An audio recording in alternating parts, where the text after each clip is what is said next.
Je suis arrivé en voiture chez mes parents après le travail pour voir toutes mes affaires éparpillées dans l'allée. Mon père se tenait près du garage avec un mégaphone, « Attention tout le monde. Nous mettons enfin dehors notre fille parasite de 28 ans. » Ma mère écrivait pathétique sur mes valises avec de la peinture rouge. Les gens se rassemblaient pour regarder. Ma mère a crié dans le mégaphone, « Elle nous doit 16 000 euros. Elle n'a rien contribué en 3 ans. » J'ai simplement hoché la tête et j'ai rangé ce qui avait survécu dans ma voiture. Avant de partir, je les ai tous regardés, ce n'est pas fini. Vous le regretterez. Ils ont tous hurlé de rire. Ma mère a ricané, que pourrais-tu bien faire, raté ? 3 semaines plus tard, mon téléphone a explosé, bombardé par 56 appels chaque minute. Je m'appelle Mallory Bennett. J'ai 28 ans. Et le soir où ma mère a jeté ma vie dans l'allée, j'avais encore de la poussière de plaques de plâtre sur mon blazer, venant d'un chantier de rénovation de l'autre côté de la ville. Je venais de terminer une journée de 14 heures à ajuster les plans d'éclairage pour un théâtre des années 1920 restauré. Et tout ce que je voulais, c'était prendre une douche, répondre à 2 courriels et aller me coucher. Au lieu de cela, je suis entré dans le cul-de-sac de mes parents et j'ai vu mes vêtements, mes carnets de croquis, mon support d'ordinateur portable, mes manteaux d'hiver, mes certificats encadrés et la moitié de mon enfance déversée sur le béton comme le vide-grenier le plus laid du monde. Mon père se tenait à côté du garage avec un mégaphone, comme s'il animait une fête foraine. « Attention tout le monde » a-t-il crié. Nous mettons enfin dehors notre fille parasite de 28 ans. Ma mère était agenouillée près de mes valises, traînant un pinceau dégoulinant sur le tissu en grosses lettres rouges. Pathétique. Ma sœur cadette riait en scotchant des pancartes en carton sur des chaises pliantes au bord de l'allée. Bazar gratuit d'une sangsue sans valeur. Les voisins ralentissaient leur voiture. Quelqu'un de l'autre côté de la rue a levé un téléphone et a commencé à filmer. Puis ma mère a levé le mégaphone et a hurlé la phrase qu'elle voulait que tout le quartier retienne. Elle nous doit 16 000 euros. Elle n'a rien contribué en 3 ans. Je n'ai pas pleuré. Je n'ai pas supplié. Je suis resté là, assez longtemps pour comprendre que c'était planifié, répété et destiné à me briser en public. Alors, j'ai ramassé ce qui n'avait pas été brisé, j'ai chargé ma voiture en silence, et quand je les ai finalement regardés, j'ai dit, ce n'est pas fini. Vous allez regretter cette nuit. Ils ont ri si fort que ma mère a dû essuyer des larmes de son visage. Avec quoi ? A-t-elle hurlé. Que pourrais-tu bien faire ? Raté. Avant de vous dire ce qui s'est passé 3 semaines plus tard, et pourquoi mon téléphone a commencé à exploser si fort que j'ai dû le jeter face contre terre dans un évier, dites-moi ceci. Quelle heure est-il là où vous êtes en ce moment ? Et d'où regardez-vous ? Je veux voir jusqu'où cette histoire voyage.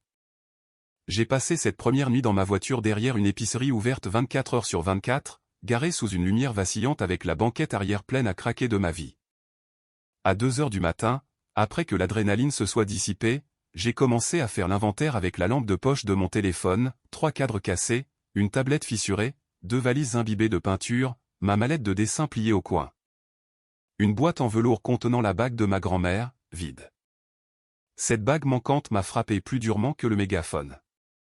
Au lever du soleil, j'étais dans un motel près de l'Indépendance Boulevard, avec mes vêtements entassés sur une chaise et un mal de tête lancinant derrière les yeux. C'est à ce moment-là que j'ai finalement regardé la vidéo que ma sœur avait publiée. Elle avait diffusé le tout en direct, non pas en secret, mais fièrement. La voilà, balayant du regard mes affaires comme une journaliste sur une scène de catastrophe, zoomant pendant que ma mère criait à propos de la dette, et que mon père me traitait de paresseuse, de gâtée et d'inutile. Des milliers de vues s'étaient déjà accumulées parce que les gens aiment la lapidation publique quand elle est présentée comme de l'amour vache. Ce matin-là, les noms dans ma tête ont finalement cessé d'être maman, papa et ma sœur pour devenir ce qu'ils étaient réellement. Denise Bennett, Grant Bennett et Brooke Bennett. 3 personnes qui savaient exactement quelle blessure ouvrir parce qu'elles avaient passé 28 ans à étudier où j'avais les bleus les plus faciles. Le mensonge qu'ils ont raconté au voisinage, que je leur devais 16 000 euros et que je n'avais rien contribué en 3 ans, était presque drôle s'il n'avait pas été si dangereux. J'avais versé plus que cela dans la maison.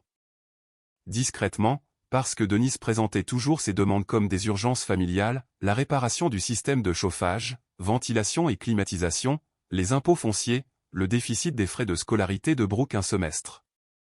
Un rattrapage temporaire des factures de services publics qui, d'une manière ou d'une autre, ne s'est jamais terminé.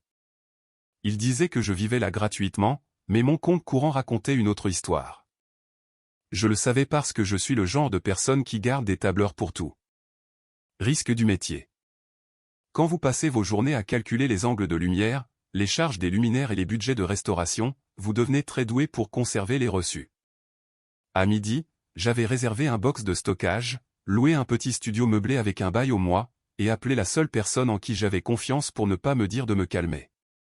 Regan Cole était ma meilleure amie depuis le Community College, bien avant que je ne devienne conceptrice d'éclairage architectural, et bien avant qu'elle ne devienne productrice d'enquête locale pour une chaîne de télévision régionale. Elle ne m'a pas demandé si j'avais provoqué cela d'une manière ou d'une autre. Elle a écouté la vidéo une fois, est restée silencieuse pendant 5 secondes, et a dit « Mallory, garde tout. Les publications, les textos, les virements bancaires, chaque message vocal.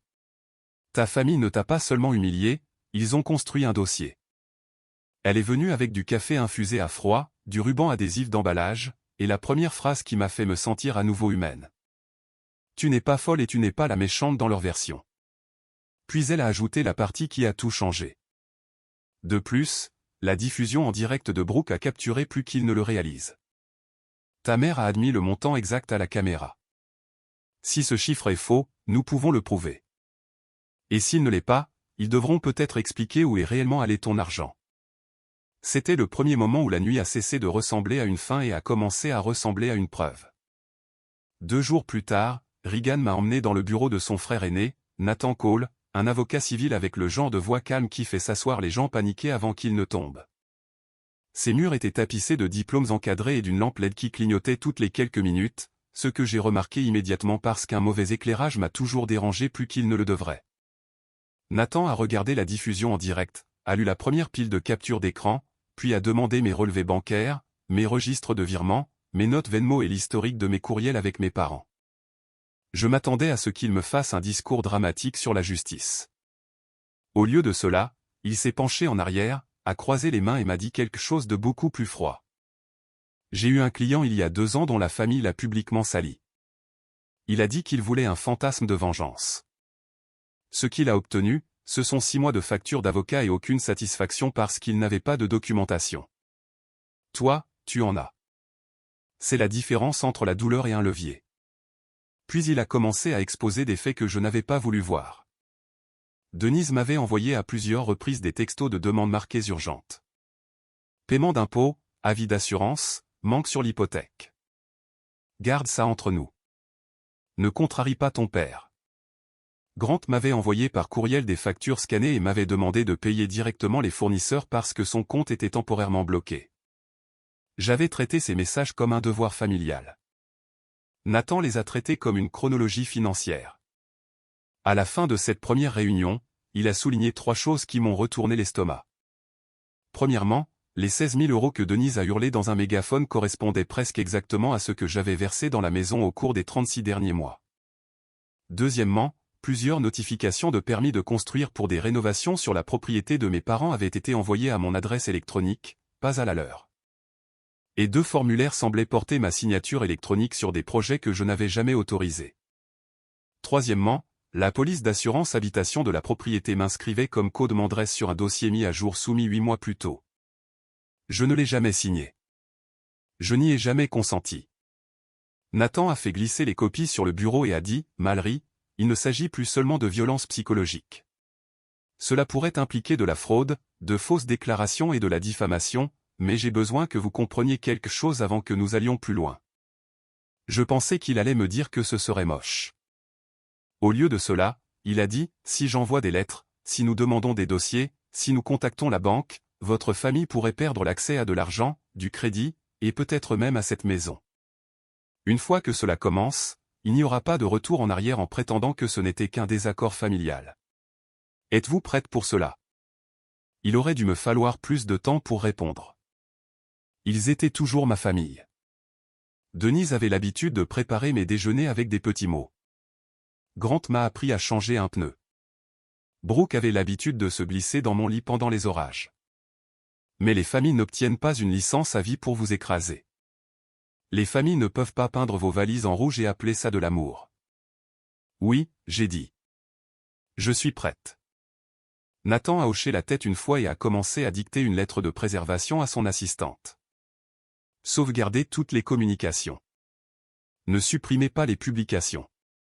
Cessez et renoncez aux fausses déclarations, fournissez une comptabilité des fonds reçus de Mallory Bennett au cours des 3 dernières années. C'était la musique la plus terrifiante que j'ai jamais entendue. Cette nuit-là, j'étais assise par terre dans mon nouveau studio, mangeant des nouilles à emporter dans leur boîte et fixant une pile de reçus étalés autour de moi comme des cartes dans un jeu truqué. Et pour la première fois, la question n'était pas de savoir comment je pourrais survivre à ce que ma famille avait fait.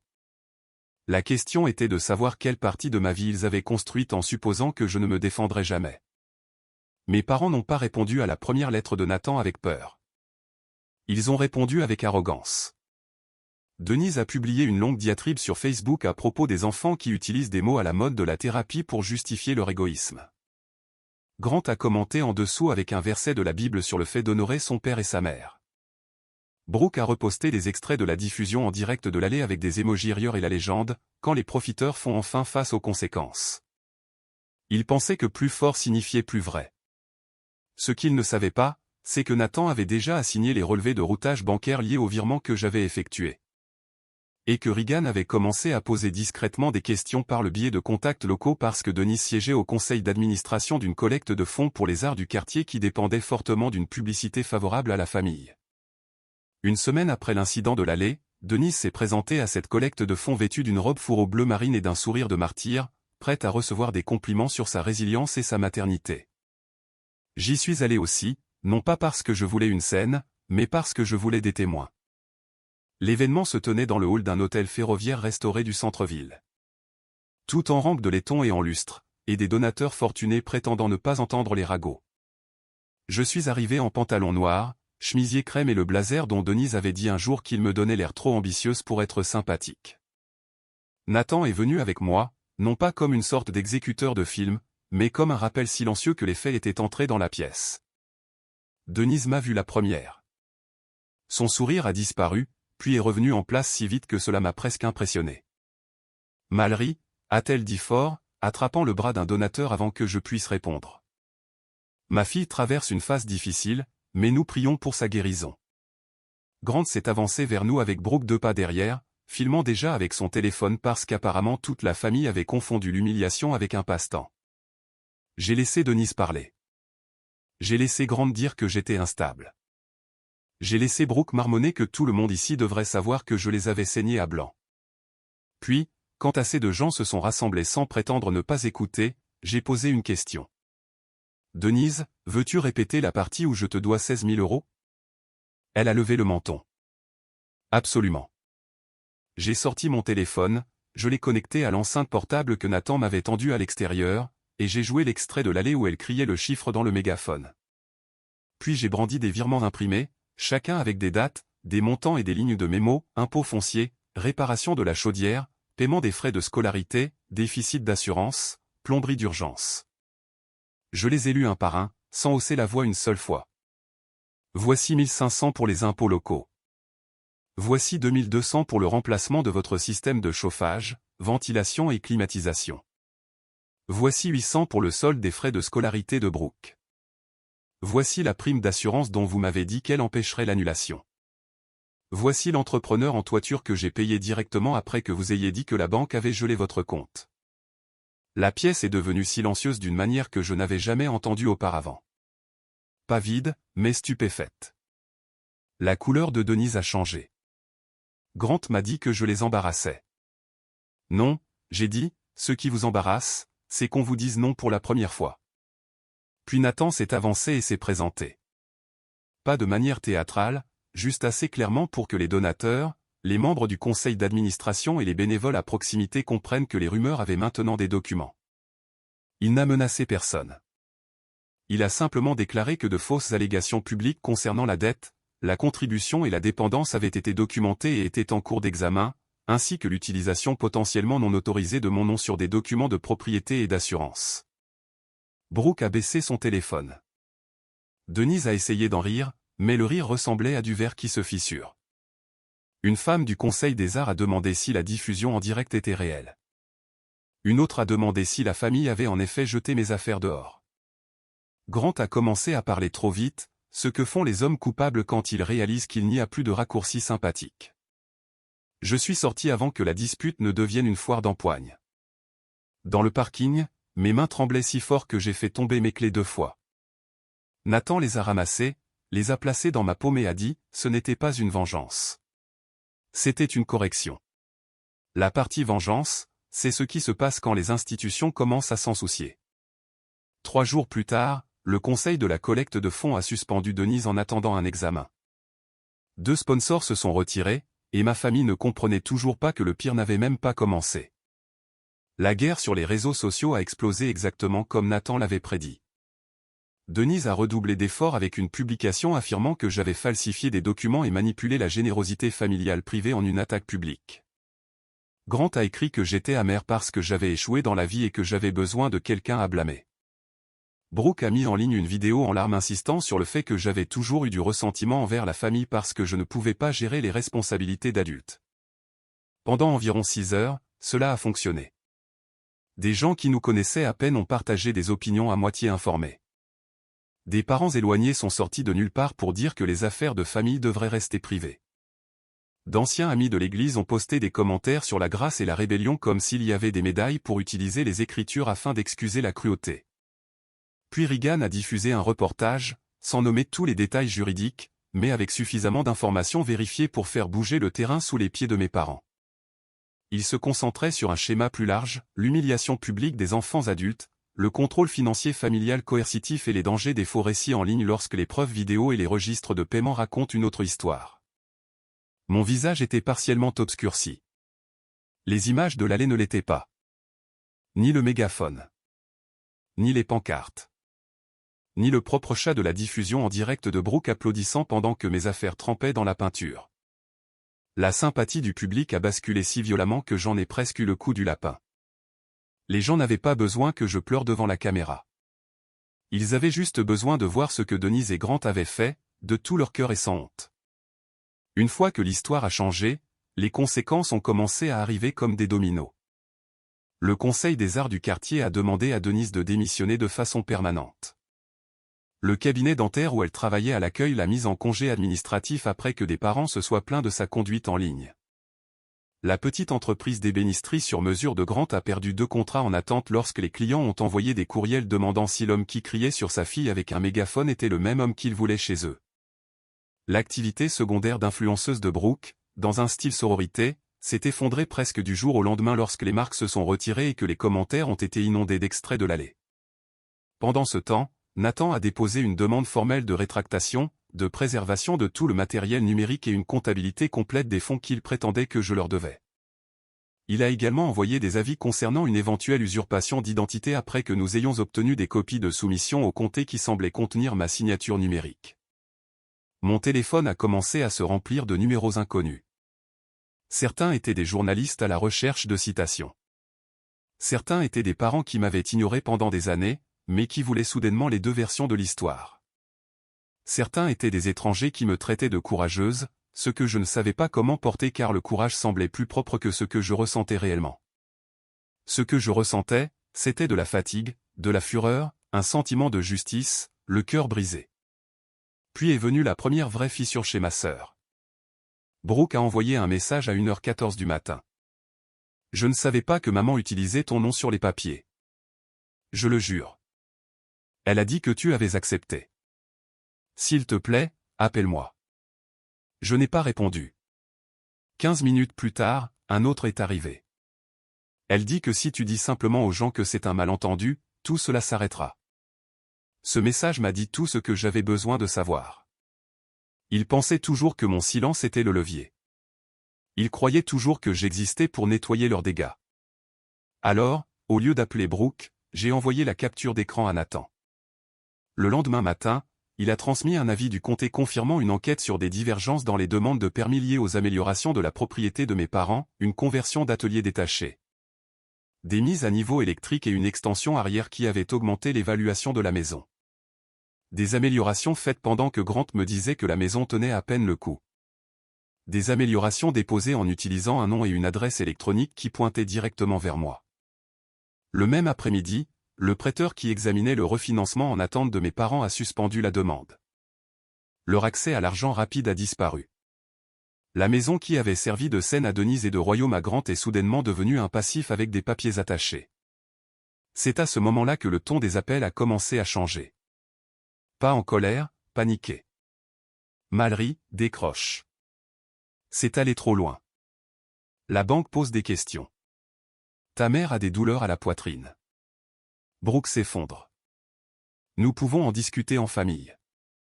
C'est drôle comme la famille devient toujours sacrée à la minute où la responsabilité entre en jeu. Exactement 3 semaines après que Denise ait peint mes bagages et m'ait traité de nul, j'examinais des maquettes d'éclairage dans mon bureau quand mon téléphone a commencé à vibrer sur le bureau comme s'il essayait de s'échapper. Un appel, puis un autre, puis 3 à la fois. Grant, Denise, Brooke, ma tante Céleste, mon cousin Dean. Un numéro inconnu du bureau du comté, puis un flot de textos si rapide que je pouvais à peine les lire. Appelle-moi maintenant, s'il te plaît. Il parle de faux. La police d'assurance a été signalée. Pourquoi nous ferais-tu ça? Nous avons besoin que tu confirmes que tu as tout approuvé. Réponds à ta mère. Mallory, c'est sérieux. Mallory, s'il te plaît. Mon téléphone professionnel a sonné aussi. Puis mon courriel s'est allumé. Puis message vocal après message vocal s'est entassé jusqu'à ce que le compteur de notifications atteigne des chiffres que je n'avais vus que lorsqu'une célébrité meurt. 56 appels en moins d'une heure. J'avais l'impression que chaque minute était bombardée depuis 6 directions à la fois. J'ai emporté le téléphone dans la salle de pause, j'ai ouvert le robinet de l'évier et je l'ai posé face contre terre à côté, car l'entendre vibrer contre le comptoir me donnait l'impression d'être piégé à l'intérieur d'un nid de frelons. Nathan m'a dit de ne répondre à personne tant qu'il n'aurait pas examiné les derniers documents. Quand il a appelé depuis sa ligne directe, sa voix était calme de cette manière que les avocats utilisent lorsque quelque chose est soit très mauvais, soit très bon, selon le côté du bureau où vous êtes assis. Mallory, a-t-il dit, l'assureur a ouvert une enquête pour fraude parce que vos parents ont tenté de faire référence à votre statut de co-demandresse lors d'une mise à jour de réclamation et que vous avez contesté ce statut par écrit. L'enquête du comté a également confirmé des données IP discordantes sur 2 soumissions de permis et le prêteur veut des explications sur les récents transferts financiers par rapport aux déclarations publiques selon lesquelles vous étiez une débitrice à charge. Leur refinancement est gelé. C'est donc pour ça qu'il panique, j'ai dit. C'est une partie de la raison, a-t-il répondu. Il y a plus. L'employeur de Denise l'a licencié ce matin après un examen de sa conduite. Le plus gros client commercial de Grant a suspendu tous les travaux jusqu'à ce que cela soit éclairci. Et Brooke, eh bien, Brooke est peut-être la seule à comprendre vraiment à quel point c'est grave. 1 heure plus tard, Brooke lui a donné raison en se présentant devant mon immeuble de bureau, sans maquillage, les yeux gonflés, et sans la suffisance de l'allée. Elle paraissait plus jeune que je ne l'avais vue depuis des années, moins comme la mascotte de la famille et plus comme une jeune femme de 23 ans qui avait enfin réalisé que la cruauté ne reste pas amusante quand elle fait boomerang. Je l'ai rencontrée en bas dans le hall parce que je refusais de laisser mon chaos entrer dans le lieu de travail que je m'étais battu pour construire. Je ne suis pas là pour maman, a-t-elle dit avant même que je parle. Je suis là parce que papa n'arrête pas de dire que tu peux tout arranger si tu leur dis simplement que tu as approuvé l'assurance et les permis. L'as-tu fait? Non. Son visage s'est décomposé. Alors maman nous a tous menti. Brooke, j'ai dit doucement. Maman n'a pas seulement menti. Elle s'est servie de moi et tu l'as filmé pendant qu'elle le faisait. Ça a fait mouche. Elle s'est assise lourdement sur le banc du hall et a couvert sa bouche. Entre 2 sanglots, les morceaux sont finalement sortis. Denise jonglait avec les factures depuis des années et cachait les avis à Grant jusqu'à ce qu'ils deviennent des urgences. Grant, désespéré de garder les apparences, approuvait des raccourcis douteux chaque fois qu'un formulaire bancaire ou une échéance d'entrepreneur se rapprochait trop. Brooke était au courant de la diffusion en direct et du coût de l'humiliation publique, mais pas des papiers à mon nom. Elle pensait qu'ils me mettaient dehors pour m'apprendre la responsabilité. Elle avait vraiment cru à leur scénario. J'aurais dû me sentir satisfaite. Au lieu de cela, je me sentais fatigué jusqu'à la moelle. C'est ce que font les familles toxiques. Elles distribuent des rôles jusqu'à ce que tout le monde oublie qu'ils les choisissent. Le bouc émissaire, la mère héroïne, le père bruyant, l'enfant prodige, le parent pacificateur. Brooke n'était pas innocente, mais elle n'était pas non plus l'architecte. C'était Denise. Et Denise a finalement appelé d'un numéro que je ne reconnaissais pas, laissant un message vocal si dépouillé de fierté qu'elle ressemblait presque à une étrangère. Mallory, s'il te plaît. Il parle d'accusation. La maison. Nous pourrions perdre la maison. Je sais que tu es en colère, mais c'est ta famille. S'il te plaît, appelle-moi avant que ça n'aille plus loin. Je l'ai écouté une fois, puis je l'ai envoyé à Nathan. Ce soir-là, il a proposé une dernière réunion contrôlée en terrain neutre, avec toutes les communications documentées. Pas pour la réconciliation, pour les conditions. Pour la première fois de ma vie, ma famille voulait quelque chose de moi assez désespérément pour entendre le mot non. Nous nous sommes rencontrés dans une salle de conférence au bureau de Nathan le lendemain matin.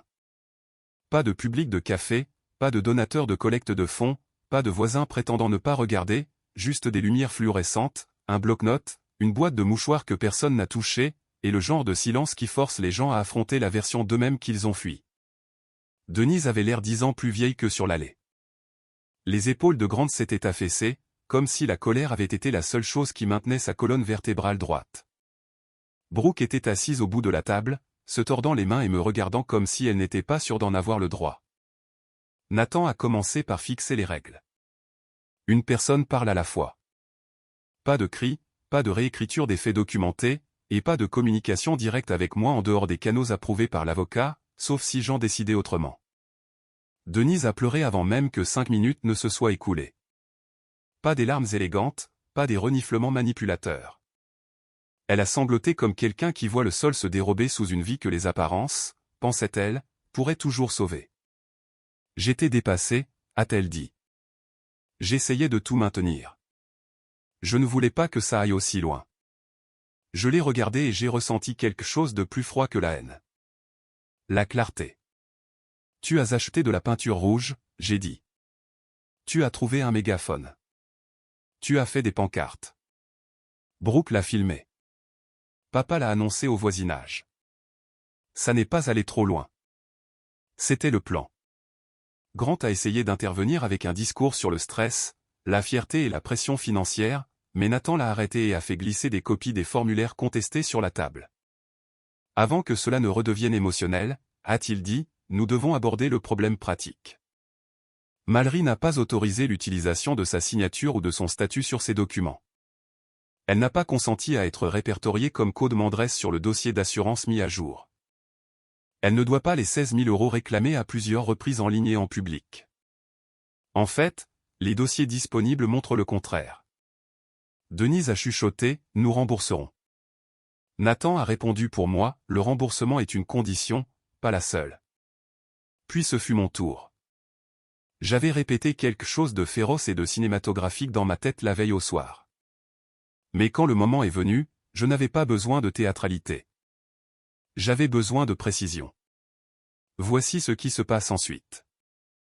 J'ai dit, vous publiez une rétractation écrite complète, non pas vague, non pas spiritualisée, spécifique.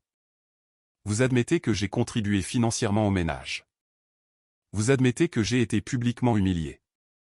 Vous supprimez chaque publication, vidéo et commentaire m'attaquant. Brooke laisse la diffusion en direct hors ligne de façon permanente et publie ses propres excuses.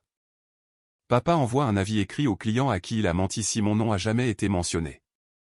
Maman, tu rembourses chaque dollar documenté selon un calendrier que Nathan approuve. Vous ne contactez pas mon lieu de travail. Vous ne vous présentez pas chez moi. Vous ne demandez pas à des parents de me faire pression. Si l'un de ces événements se produit, Nathan procédera sans négociation. Denise me fixait comme si elle ne m'avait jamais vu auparavant. Peut-être que non. Peut-être que je ne m'étais jamais laissé être aussi visible. Brooke a commencé à pleurer doucement et a dit, je m'excuserai. Je le ferai. J'ai été horrible avec toi.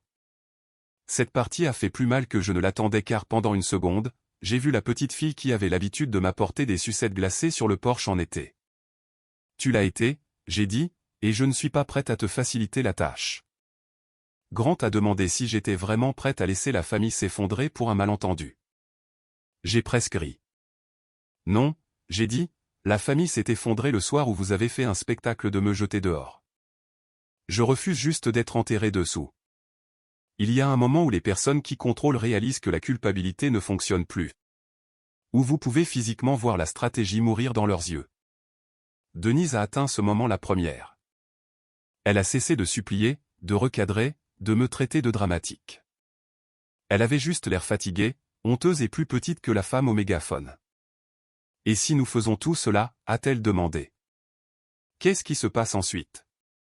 J'ai répondu honnêtement parce que les mensonges avaient déjà détruit assez de ma vie.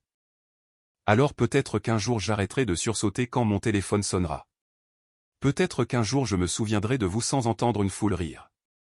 Peut-être qu'un jour je déciderai s'il reste quelque chose à reconstruire, mais cela n'arrivera pas parce que vous êtes ma famille. Cela n'arrivera que si vous devenez sûr. À la fin de la réunion, Denise avait accepté de démissionner du dernier comité communautaire qui s'accrochait encore à elle, de publier la rétractation et de commencer le remboursement. Grant a signé une reconnaissance concernant la fausse déclaration de dette publique et a accepté de cesser tout contact direct.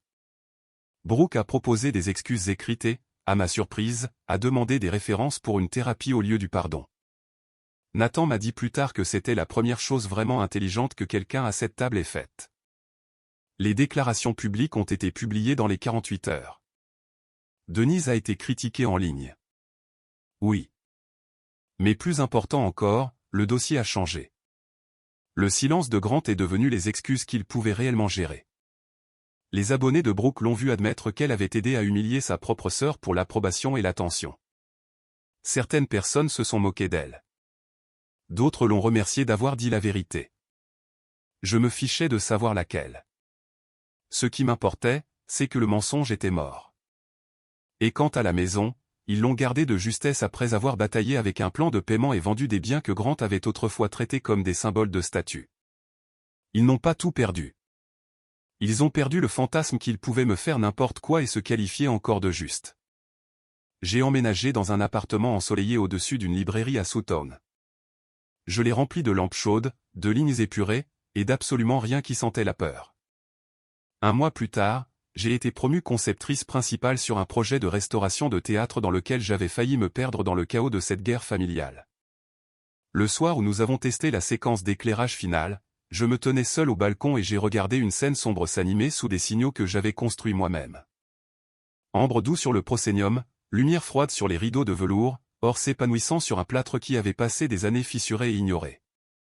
Il m'est venu à l'esprit alors que la restauration ne consiste pas à prétendre que les dommages n'ont jamais eu lieu. Il s'agit de refuser de laisser les dommages être le dessein final. C'est ce que j'ai fait. Je n'ai pas détruit ma famille. J'ai arrêté de me porter volontaire pour être détruite par eux. Et la leçon a coûté plus cher que je ne le voulais. Mais je l'ai apprise quand même. Les liens du sang ne priment pas sur le respect de soi. Parfois, se choisir est la seule forme d'amour honnête qui reste. Amour pour votre avenir, votre santé mentale et la version de vous qui mérite encore la paix. Donc, si votre propre famille vous a déjà fait sentir comme un fardeau, comme une dette, comme une erreur qu'il pourrait traîner dans la rue et qualifier de nulle, souvenez-vous de ceci. Partir n'est pas une faiblesse. Dire la vérité n'est pas une trahison. Et se sauver soi-même n'est pas égoïste. C'est de la survie. Si vous aviez été assis dans cette salle de conférence, regardant les personnes qui vous ont brisé et réalisant enfin que vous n'aviez plus besoin de leur permission pour guérir, auriez-vous choisi eux ou auriez-vous choisi vous-même? À mon avis, cette histoire est puissante parce qu'elle montre que les blessures les plus profondes viennent souvent des personnes les plus proches de nous. Ce qui a rendu la réponse de Mallory si satisfaisante n'était pas seulement la vengeance, mais le fait qu'elle a choisi la vérité, le respect de soi et la responsabilité au lieu du chaos. C'est ce qui donne à cette histoire un sentiment de signification plutôt que d'être simplement dramatique. Parfois, s'éloigner est la chose la plus courageuse qu'une personne puisse faire. Si vous étiez dans la situation de Mallory, auriez-vous pardonné à votre famille après que la vérité ait éclaté, ou auriez-vous choisi de couper les ponts complètement?